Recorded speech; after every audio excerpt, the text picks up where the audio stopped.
Strong कायदा हो जिसके लिए वो बोलने से पहले 10 बार सोचे कि मैं इस धर्म के बारे में बोलूँगा तो यार मेरे को यार झेल होगी 10 दिन, मैं 10 साल के लिए जेल हो जाएगी, ये 5 साल के लिए जेल हो जाएगी। मैं बिना जमीन के उसको ऐसी मांग कर रहा हूँ की मैं उसको जेल हो, शिक्षा हो, किसी भी धर्माला हो, कोई भी धर्म का हो। कितीतरी सरकारी येऊन गेले आतापर्यंत, सर्वजण आश्वासन दिले मुस्लिम समाजाला आरक्षण देऊ, आम्ही संरक्षण देऊ, आतापर्यंत झालेलं नाही आहे। जे 10 वर्षामध्ये जितके पण मुसलमानावरती अत्याचार होत आहे ते कुठं ना कुठं थांबण्याची गरज आहे। धर्माविरुद्ध मी सहन करू शकत नाही। म्हणजे माझ्या नबीला जे पण काय बोललो मी मरणं पसंत करेन। एकंदरीत तुम्ही काँग्रेस पक्षाचे कार्यकर्ते म्हणून तुम्हाला बाहेर गणलं जातं काय, विशेषतः सध्या मुस्लिम समाज हे काँग्रेसवर नाराज आहे काय, आणि त्या अनुषंगाने तुम्ही हे पायी यात्रा जे सुरुवात करत आहे, कुठंतरी हे काँग्रेसची स्ट्रॅटेजी आहे असं वाटत नाही का तुम्हाला? नमस्कार, मी शाहनवाज शेख, प्राईम महाराष्ट्र न्यूज चॅनलमध्ये आपणा सर्वांचं स्वागत आहे। सध्या सोशल मीडियावर एक युवकाचं पोस्ट व्हायरल होत आहे। सदर पोस्टमध्ये मुस्लिम समाजाला आरक्षण आणि संरक्षण त्यामध्ये उल्लेख केलेला आहे। सोलापूर टू मुंबई अशी एकंदरीत पायी यात्रा असल्याचं त्यामध्ये देखील उल्लेख आहे। दरम्यान सदरचे युवक कोण आहे, काय आहे आणि ही संकल्पना त्याच्या मनात नेमकं कशी आली या संदर्भात बोलण्यासाठी आपल्यासोबत इरफान शेख हा असून याच्याच ते पोस्ट असून नेमकं त्यांनी ही पोस्ट कशा संदर्भात केलेली आहे आज आपण त्यांच्याच तोंडून जाणून घेऊया। नेमकं तुम्ही पोस्ट तुमची व्हायरल झालेली आहे सोशल मीडियावर, काय नेमकं कशासाठी आहे काय? मागच्या 10 वर्षापासून आपण बघत आहोत की मुस्लिम समाजावर वारंवार अत्याचार अन्याय होत आहे। हे कुठं ना कुठं थांबायला पाहिजे। जे आमचे धर्मगुरू आहेत आप सल्लल्लाहु अलैहि वसल्लम मोहम्मद रसूलुल्लाह, जो आमचे मी हिंदीमध्ये एक बोलतो, आमच्या धर्मावर विरुद्ध जे आज टीका टिप्पणी होत नाही कुठं ना कुठं थांबावं, हेच इस यात्रेचा उद्देश आहे। आप सल्लल्लाहु अलैहि वसल्लम के बारे में जो भी आज जो गलत मैसेज जो भेज रहे, कोई भी आ रहा है, कोई भी जिसका नाम और निशान नहीं, जो खुद का स्टैंडबाजी करने के लिए, खुद बड़ा बनने के लिए, मुसलमान को टीका करने के लिए, तो आप सल्लल्लाहु अलैहि वसल्लम का नाम उन्हें गलत अल्फाज में बात कर रहा। मैं यही मेरी मांग है कि समाज में जो धर्म के लिए एक कायदे तो ऑलरेडी बन चुके हैं, लेकिन कुछ स्ट्रॉन्ग कायदा हो जिसके लिए वो बोलने से पहले 10 बार सोचे कि मैं इस धर्म के बारे में बोलूँगा तो यार मेरे को यार झेल होगी 10 दिन, मैं 10 साल के लिए जेल हो जाएगी, ये 5 साल के लिए जेल हो जाएगी। मैं बिना जमीन के उसको ऐसी मांग कर रहा हूँ कि मैं उसको जेल हो, शिक्षा हो, किसी भी धर्माला हो, कोई भी धर्म का हो। त्यामध्ये तुम्ही एक उल्लेख केलेला आहे आरक्षण बाबतीत मुस्लिम समाजाला 5% आरक्षण मिळावं म्हणून, काय संकल्पना काय आहे नेमकी तुमची? ते आज जे मुस्लिम समाज तुम्ही बघत आहात महाराष्ट्रामध्ये, महाराष्ट्राची सध्याची परिस्थिती अशी आहे की सर्वात मुस्लिम समाज ऑलरेडी एक तर हे कितीतरी सरकारी येऊन गेले आतापर्यंत, सर्वजण आश्वासन दिले मुस्लिम समाजाला आरक्षण देऊ, आम्ही संरक्षण देऊ, आतापर्यंत झालेलं नाही आहे। आमचा समाज जे लई पाठीमाग आहे, त्याला समाजाला वर आणण्यासाठी आरक्षणची गरज आहे।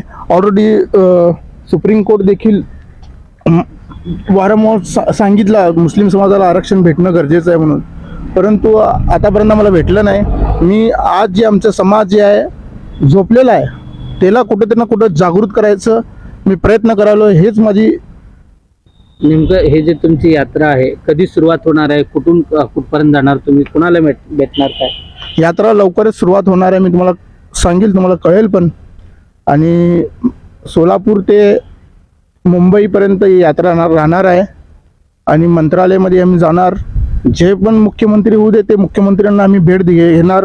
महाराष्ट्रामध्ये आरक्षण भेटणं गरजेचं आहे आणि जे राज्यपालांना पण आम्ही भेटणार आहे, राष्ट्रपतींना पण आम्ही कळवणार आहे की आमचं मेसेज पाठवणार आहे की जे 10 वर्षामध्ये जितके पण मुसलमानावरती अत्याचार होत आहे ते कुठं ना कुठं थांबण्याची गरज आहे। धर्माविरुद्ध मी सहन करू शकत नाही। म्हणजे माझ्या नबीला जे पण काय बोललो मी मरणं पसंत करेन एका टाइमेला।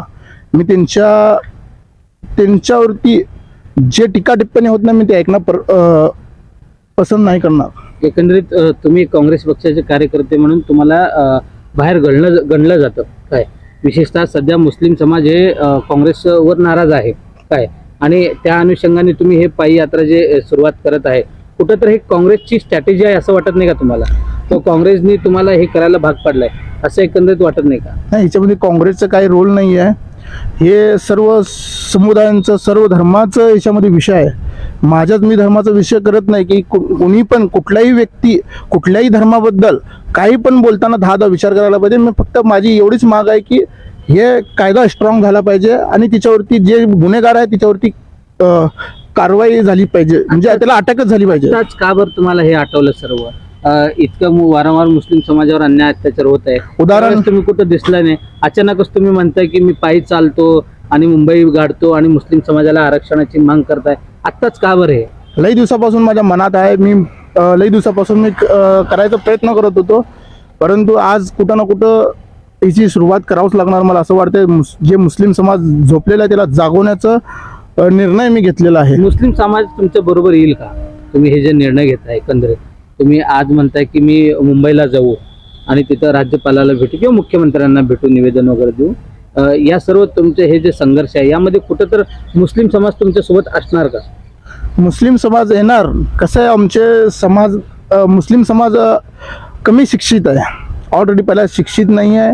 सर्वजण गरीब असल्यामुळे ना हे लोकांपर्यंत आरक्षण त्यांना काय ना हे पण माहीत नाही. आरक्षण कशाला पाहिजे हे पण त्यांना माहीत नाही आहे. त्यांना जागवणं आपल्यासारख्या एक सामाजिक देवाने मला एक हे दिलं की तू कर, कुठं ना कुठं जागरूकता येईल समाजामध्ये. आज जे आमच्या समाजामध्ये दारूधंदा पहिला तुम्हाला बघायला भेटेल, गांजा भेटेल, चरससारखे असले लई ड्रग्स नशे गोळ्या भेटेल. म्हणजे आमच्या समाजाला व्यसनी चाललंय तुमच्या समाजात. आमच्या समाजामध्ये फूट घालण्याचा प्रयत्न चालू आहे. कोणीच वर याव नाही असल्या या राजकारणी लोक करत आहेत. हे कुठं ना कुठं थांबावंच नक्की. तुम्ही उदाहरण आहे बाबा सिद्दीकी सारखे आमचे मोठे लीडर, तर त्यांनाही संपवण्याचा प्रयत्न चालू आहे. लईच उदाहरण आहे तुम्हाला सांगतो की विशालगडची मस्जिद राहिली, तिथं 300 घरं मुस्लिम समाजाचे 300 घरं उद्ध्वस्त झाले. आणि आता चालूची ते संबलची मस्जिदमध्ये 5 युवकांना विनाकारण मारलं गेलं. म्हणजे कोणी पण काय बोललं तरी तिच्यावरती कोर्टाने निर्णय दिला, लगेच तिच्यावरती ऍक्शन घेतास का? ते विचार करायला पाहिजे त्याच्यावरती कुठल्या धर्माबद्दल काय. ऑलरेडी बाबरी मस्जिदचं पण झालं तसं, तर आम्ही तिच्याबद्दल कामचं आता नाही आहे. तुमची आस्थामुळे आम्ही मन पण मोठा केलो, आमचा समाज मन मोठा केला, गप बसलं. परंतु तुम्ही एक एक असं काढत बसलं, किती मस्जिदा काढणार, किती कुठं खाणार तुम्ही? हे कुठं ना कुठं थांबायला पाहिजे. सर्वजण मिळून राहायचं सर्वांची इच्छा आहे, परंतु काही संस्था काही जे खालच्या लेवलचे विचाराचे लोक आहेत या समाजामध्ये फूट घालण्याचा प्रयत्न करत आहे. हे थांबवण्यासाठी यात्रा निघणार आहे सर्वांना. मराठा योद्धा जरांगे पाटील यांनी देखील या मराठानंतर मुस्लिम समाजाच्या आरक्षणाबाबत मी नक्कीच लढा देईल असं त्यांचं एक स्टेटमेंट होतं. त्यांच्या स्टेटमेंटवर तुमचं काय वाक्य त्यामध्ये काय कसं बघताय तुम्ही? ते जरांगे पाटील अभ्यासू माणूस आहेत. त्यांना माहीत आहे ग्राउंड लेवलवरनं त्यांनी आलेले आहेत वर. त्यांना माहीत आहे कुठल्या समाजाला आज गरज आहे आरक्षणची, म्हणून ते बोलल्यास. त्यांना माहीत आहे मुस्लिम समाजाला पण आरक्षणची गरज आहे. आज जे समाज आमचं इतका खाली गेलेला आहे त्याला वर काढणं गरजेचं आहे. म्हणजे हे संपवण्याचा प्रयत्न कुठं ना कुठं चालू आहे, ते आपण थांबवण्याचं माझं तुमची यात्रा कधी, कुठून व कशा रीतीने तुम्ही जाणार? वाहनाने जाणार का पायी जाणार? तुमच्या पोस्टमध्ये पायी जाणार असं उल्लेख आहे. काय त्याचं एकंदरीत थोडक्यात स्वरूप काय आहे तुमचं? पायी जाणार मी. सोलापूर ते मुंबईपर्यंत मंत्रालयापर्यंत जाणार.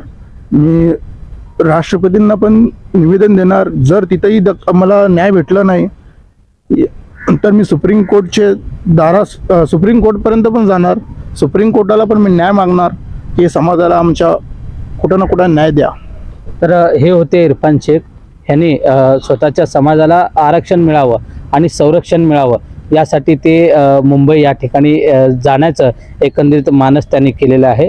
कॅमेरामॅनचं मी Shahnawaz Shaikh, prime Maharashtra news channel, Solapur. खुशखबर खुशखबर खुशखबर. रिदान ज्वेलर्स आणत आहे आपल्यासाठी लकी ड्रॉद्वारे सोन्याचे दागिने बक्षीस म्हणून मिळवण्याची अविश्वसनीय संधी. ही योजना फक्त 10 महिन्यांसाठी राहील. या योजनेमध्ये 100 सभासद असतील.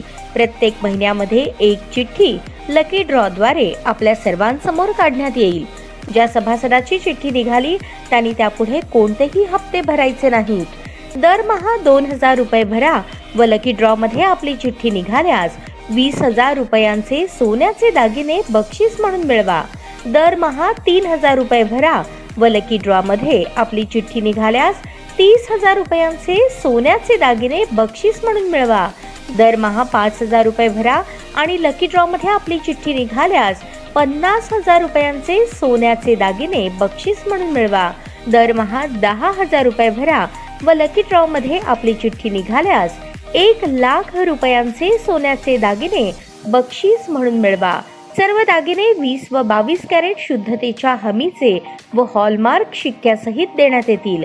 आजच आपली नाव नोंदणी करून लाभ मिळवा. आमचा पत्ता रिदान ज्वेलर्स, चांदणी चौक, फॉरेस्ट, सोलापूर. संपर्क शाबाज हुंडेकरी 86 248 780 06. जाकीर शेख 74 99 10 12 86. नियम व अटी लागू. ताज्या बातम्या पाहण्यासाठी प्राईम महाराष्ट्र न्यूज चॅनलला सबस्क्राईब करा.